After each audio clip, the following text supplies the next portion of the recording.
नारद जी जो कि सनातन धर्म में एक सबसे महत्वपूर्ण भूमिका रखते हैं। वो कहीं भी आ जा सकते हैं और किसी के पास भी किसी को भी कोई भी सूचना दे सकते हैं।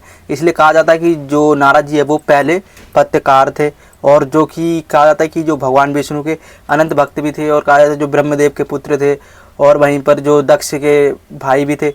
लेकिन ऐसा क्या होता है कि जो नारद जी होते हैं भगवान विष्णु के जो कि परम भक्त होते हैं, वो भगवान विष्णु को ही श्राप दे देते हैं। आज हम जानिए नारद जी के बारे में, उनकी पूरी कहानी के बारे में कि उनका जन्म कैसे हुआ और उन्होंने श्राप क्यों दिया भगवान विष्णु को। कहा जाता है कि जो नारद जी थे जिनका जन्म भगवान ब्रह्मदेव की गोद में हुआ था। अब कहा जाता है कि जो नारद जी थे जो कि दक्ष के भाई थे। अब कहा जाता है कि जो नारद जी थे उनको दक्ष ने श्राप क्यों दिया। कहा जाता है कि जो नारद जी थे जो दक्ष थे उनके दक्ष के कहा जाता है कि 10,000 पुत्र थे, और वहीं पर जो 60 पुत्रियां भी थी, जिनमें से एक कहा जाता है कि जो माता सती भी थी। कहा जाता है कि जब दक्ष के 10,000 पुत्र होते हैं तो जो दक्ष थे वो उस समय प्रजापति दक्ष थे जो राजा थे। अब वो सोचते हैं कि इतने सारे पुत्र हैं, कोई ना कोई तो मेरे बाद मेरा सिंहासन संभाल लेगा। लेकिन जो नारद जी होते हैं अब वो क्या करते हैं कि जो जितने भी पुत्र होते हैं दक्ष के, उनको वो मोक्ष की शिक्षा देते हैं कि तुम्हें मोक्ष कैसे प्राप्त करना है और तुम मोक्ष को कैसे प्राप्त कर सकते हो, इसके बारे में नारद जी उन्हें शिक्षा दे देते हैं। अब जो नारद जी होते जब उन्हें शिक्षा दे देते हैं तो दक्ष को इस चीज़ का पता चलता है, और जो दक्ष के जितने भी पुत्र होते हैं वो कोई भी सिंहासन पर नहीं बैठता है। अब जो दक्ष होते हैं उसको इस चीज़ का बहुत ज़्यादा बुरा लगता है कि नारद जी ने कैसे मेरे पुत्रों को मोक्ष की शिक्षा दे दी। अब मेरे बाद जो मेरे पुत्र वो कोई भी सिंहासन पर नहीं बैठना चाहता है। तो जो दक्ष होते कहा जाता है कि जो नारद जो उन्हीं के भाई होते हैं नारद जी, उन्हीं को श्राप दे देते हैं और कहते हैं कि तुम कहीं भी 2 घड़ी से ज़्यादा नहीं रुक सकते हो। मतलब 2 घंटे 2 घड़ी इतना ही कहा जाता है कि तुम 2 घड़ी से ज़्यादा नहीं रुक सकते हो। और कई लोगों का मानना है कि 2 मिनट से ज़्यादा नहीं रुक सकते हो, तुम कहीं भी जाओगे। तो इसलिए कहा जाता है कि जो नारद जी होते हैं वो यहाँ से वहाँ घूमते ही रहते हैं और खबरें देते ही रहते हैं, और कहीं भी 2 घड़ी या 2 मिनट से ज़्यादा वो नहीं टिक पाते हैं। ये तो हो गया जो दक्ष ने दिया था जो नारद जी को श्राप। अब ये हो गया नारद जी को मिला हुआ श्राप। अब आते हैं भगवान विष्णु, जो कि नारद जी कहा जाता है कि जो नारद जी थे वो कहा जाता है कि भगवान विष्णु का नाम जप करते रहते थे। आपने देखा हो कि पुत्र थे वो ब्रह्मदेव के, लेकिन नाम जप करते थे भगवान विष्णु का। कहा जाता है कि जो नारद जी थे एक बार वो घूमते घूमते भगवान विष्णु के पास पहुंच जाते हैं नारायण नारायण करते हुए। अब वहाँ पर क्या देखते हैं, जो भगवान विष्णु होते हैं वो मुस्कुरा रहे होते हैं और पृथ्वी की तरफ देख रहे होते हैं। तो नारद जी होते हैं वो भगवान विष्णु से पूछ लेते हैं, भगवान ऐसा क्या देख रहे हो आप पृथ्वी पे जो इतने मुस्कुरा रहे हो। तो जो विष्णु भगवान होते हैं वो कहते हैं, नारद मैं अपने भक्त को देख रहा हूँ जो सबसे बड़ा भक्त है मेरा। अब जो नारद जी होते हैं वो इस चीज़ का बुरा मान जाते हैं कि मेरे से बड़ा भक्त कौन आ गया भगवान विष्णु का, मैं हर वक्त भगवान विष्णु का नाम जप करता हूँ। तो जो नारद जी होते हैं वो कहते हैं कि भगवान मेरे से बड़ा आपका भक्त कौन आ गया पृथ्वी पर। तो जो भगवान विष्णु होते हैं वो कहते हैं देखो बोरा भक्त मेरा, जो कि कहा जाता है कि एक किसान था, गरीब परिवार से था। अब जो नारद जी होते हैं वो कहते हैं कि हैं ये आपका सबसे बड़ा भक्त कैसे हुआ। नारद जी होते कहते हैं नहीं मैं नहीं मान सकता, आपका सबसे बड़ा भक्त मैं ही हूँ। तो भगवान विष्णु कहते हैं कि नहीं मेरा सबसे बड़ा भक्त वही है। अब नारद जी कहते हैं कि आप परीक्षा लेके देख लो हमारी दोनों की, पता चल जाएगा कि हम में से सबसे बड़ा भक्त कौन है।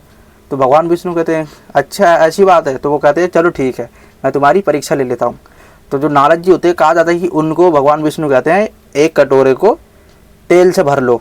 अब जो कटोरा होगा वो उसमें इतना तेल होना चाहिए कि ऊपर तक, और वो छलकना भी नहीं चाहिए। तुम क्या करना कि बिना छल के उस कटोरे को पृथ्वी के 3 चक्कर लगाने तुम्हें उसको हाथ में लेकर। और वो शर्त यही रखी थी भगवान विष्णु ने कि वो तेल छलक के गिरना नहीं चाहिए नीचे। तो जो नारद जी होते वो कहते बस इतनी सी बात। तो भगवान विष्णु कहते हैं कोई नहीं तुम ये तो करो। तो कहा जाता है कि नारद जी अब क्या करते हैं कि तेल का कटोरा लेते हैं और पूरी पृथ्वी के 3 चक्कर लगा लेते हैं। अब वो कहा जाता है कि भगवान विष्णु के पास पहुंच जाते हैं और वो कहते हैं देखो भगवान मैंने लगा दिया, अब साबित हो गया कि आपका सबसे बड़ा भक्त मैं ही हूँ। तो जो भगवान विष्णु कहते हैं नहीं तुम दूसरे नंबर पे हो। तो जो नारद जी होते वो कहते हैं भगवान आप क्या कह रहे हो कि मैंने तो अभी आपके द्वारा दी गई परीक्षा का भी मैंने वो परीक्षा भी पूरी करी है, लेकिन आप भी कह रहे हो कि सबसे बड़ा भक्त को मैं नहीं हूँ, मैं दूसरे नंबर पे हूँ। तो भगवान विष्णु कहते हैं कि तुम एक चीज़ बताओ मुझे कि तुमने जब पृथ्वी के चक्कर लगाए 3, उसमें मेरा नाम कितनी बार जपा। तो जो नारद जी वो कहते हैं नहीं, मैंने एक भी बार नहीं जपा। तो भगवान विष्णु कहते हैं कि हाँ, अब जो मेरा भक्त है ना, जो ज़मीन पर, जो धरती लोक पर है, वो अपना कोई भी कार्य करता है ना, तो वो मेरा नाम लेता ही लेता है। अब मैंने एक कार्य दिया, तुम्हारी एक परीक्षा ली तुम में से, तो तुमने उसे मेरा नाम जप ही नहीं किया। और वहीं पर जो मेरा भक्त है जो पृथ्वी लोक पर, वो पूरा दिन ही मेरा नाम जपता रहता है, कोई भी कार्य करे चाहे।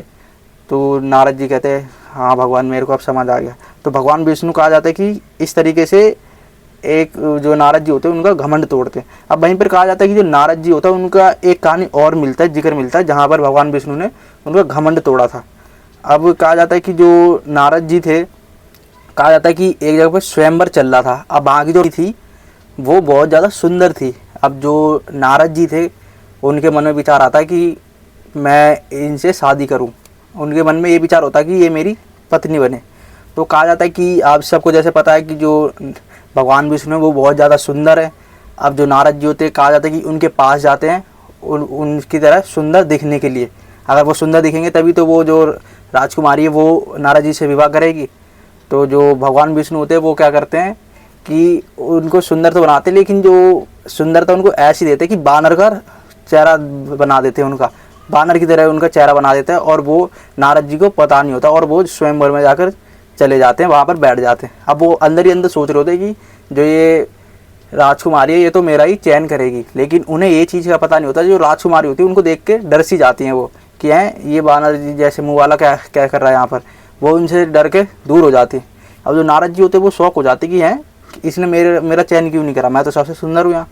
जैसे ही नारद जी को इस चीज़ का पता चलता है कि उनका जो चेहरा वो वानर की तरह दिख रहा है, तो कहा जाता है कि इस समय में जो नारद जी थे वो भगवान विष्णु को श्राप दे देते हैं। पहले लगा नारद जी को श्राप जो उनके भाई दक्ष ने दिया था, अब आते हैं भगवान विष्णु के श्राप के बारे में। कहा जाता है कि इसी समय से नारद जी ने भगवान विष्णु को श्राप दे दिया था कि जिस तरीके से मेरा यहाँ पर मजाक उड़ाए और मेरा जो कि मैं जिस तरीके से व्याकुल रहा हूँ, तड़पा हूँ मैं वो स्त्री के चक्कर में, उसी तरीके से तुम भी धरती लोक पर मानव रूप में जब जन्म लोगे तुम भी अपनी स्त्री के लिए, अपनी पत्नी के लिए तड़पोगे।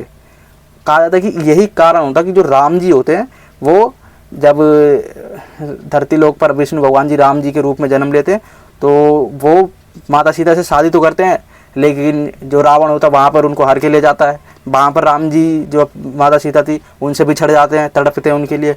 और वहीं पर जो फिर जा उन पर मिथ्या आरोप लगा देती है माता सीता पर, वहाँ पर भी वो जो राम जी होते वो वहाँ पर उनसे बिछड़ जाते, तड़पते हैं उनके चक्कर में।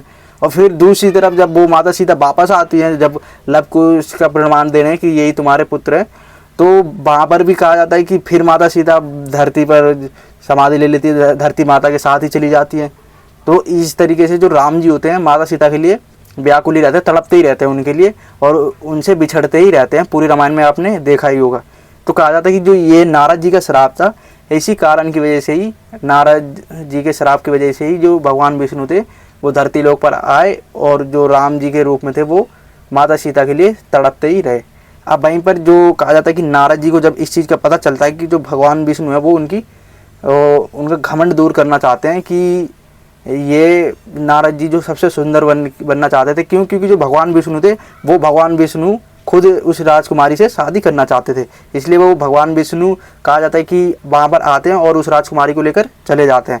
और जो नारद जी होते हैं इसी चीज़ को देखकर वो बुरा मान जाते हैं और भगवान विष्णु को श्राप देते थे। लेकिन जब नारद जी को इस चीज़ का पता चलता है कि भगवान विष्णु जो है वो मेरा जो अहंकार है जो इस चीज़ का लेकर वो मेरा घमंड दूर करना चाहते हैं, तो कहा जाता है कि नारद जी को बहुत ज़्यादा गिल्ट होता है, उन्हें बहुत ज़्यादा शर्मिंदगी महसूस होती है और फिर वो उनको बुरा भी लगता है, लेकिन वो कुछ कर नहीं पाते उस समय में। तो कहा जाता है कि इस समय से ही जो भगवान विष्णु थे नारद जी ने उनको श्राप दे दिया और जो राम जी के रूप में वो आए और वो भटकते ही रहे। और कहा जाता है कि ये जो नारद जी है वो कहीं भी आपने देखा टिकता ही नहीं है, कहीं भी नारायण नारायण करते पहुँचते जाते हैं। उनकी एक चीज़ ये ज़रूर देखना कि देवता हैं असुर हैं, अब जहाँ भी जाते ना देवता असुर उनका वो बुरा नहीं मानते, आने दो कोई दिक्कत नहीं है, नारद जी हैं आ गए। लेकिन वो पहले पत्तेकार हैं तो यहाँ की वहाँ करते रहते हैं, एक खबर यहाँ दे दी, देवताओं की खबर असुरों को, असुरों की खबर देवताओं को। तो ये थी नारद जी की स्टोरी, जो कि बहुत कम लोगों को पता है।